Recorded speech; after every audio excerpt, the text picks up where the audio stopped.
In the early 2000s, the Silicon Valley elite were busy building photo-sharing apps and social networks.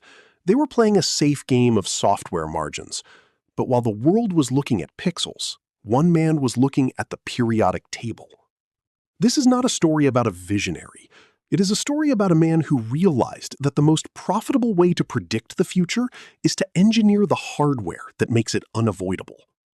The story starts in 1999, not with a rocket, but with a crash. Elon Musk had just banked $22 million from the sale of Zip2, a digital yellow pages that nobody thought would work.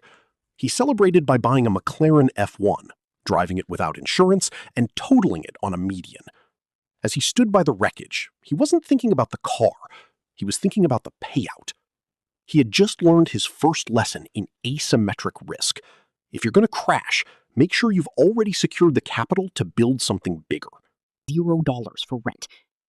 To understand why this worked, you have to understand the vertical integration gamble. In 2002, the aerospace industry was a closed loop of government contractors. If you wanted a rocket, you bought it from Boeing or the Russians for $65 million. Elon looked at the raw materials, the aluminum, the titanium, the fuel, and realized they only cost 3% of the rocket's price. The other 97% was bureaucratic markup. SpaceX wasn't a space company. It was a manufacturing efficiency play. But efficiency doesn't pay the bills when your rockets keep exploding. By 2008, the world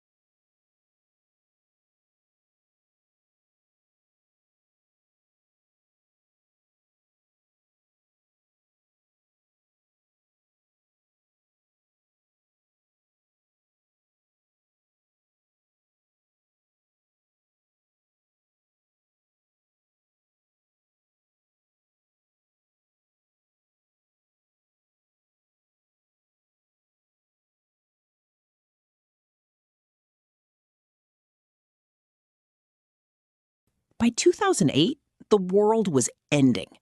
The Lehman Brothers had collapsed, the housing market was a crater, and Elon had 3 failed launches under his belt. He was one failure away from being the most famous has-been in tech. On a rainy Christmas Eve, he had to make a choice. Let Tesla die to save SpaceX, or vice versa. He chose option C. He bluffed. He convinced investors that a deal was coming, and miraculously, the 4th flight reached orbit. NASA didn't give him a contract because they liked him. They gave him a $1.6 billion contract because he was the only supplier left who could deliver a payload for a fraction of the cost. Then came the Tesla squeeze. For years, Tesla was the most shorted stock in history. Wall Street's smartest minds were betting billions that an electric car company couldn't survive. But they forgot about retail sentiment. Musk didn't spend money on Super Bowl ads. He spent his time building a cult of personality that turned every Tesla owner into a volunteer salesperson. As the stock price rose, the short sellers were forced to buy shares to cover their losses, which pushed the price even higher. It was a self-fulfilling prophecy of wealth. In 2020 alone, his net worth increased by $140 billion. But if you think Tesla is a car company, you're missing the forest for the trees. Tesla is a data collection engine. Every mile driven by a Tesla is fed into a neural network, training the full self-driving AI. While Ford is worried about steel, Musk is worried about compute. And then there's the interstellar logistics play. While the media was obsessed with his acquisition of Twitter, now X, they missed the launch of the 5,000th Starlink satellite. Musk isn't just building a social media app, he's building a global information monopoly. By owning the satellites that provide the internet, he controls the flow of data to the very people who use his cars and his AI. His wealth isn't stored in a bank, it's stored in leverage. He borrows against his shares to buy more companies, never selling, never paying the traditional capital gains taxes of a common millionaire. He is playing a game of permanent growth. The critics call him a chaotic genius. The fanboys call him a savior. But the truth is much simpler. Elon Musk realized that in a world of declining hardware and increasing software, the person who can bridge the two at scale becomes the gravity well of the global economy. He didn't build his wealth by following the rules. He built it by realizing that the rules were written by people who were too afraid to go all in.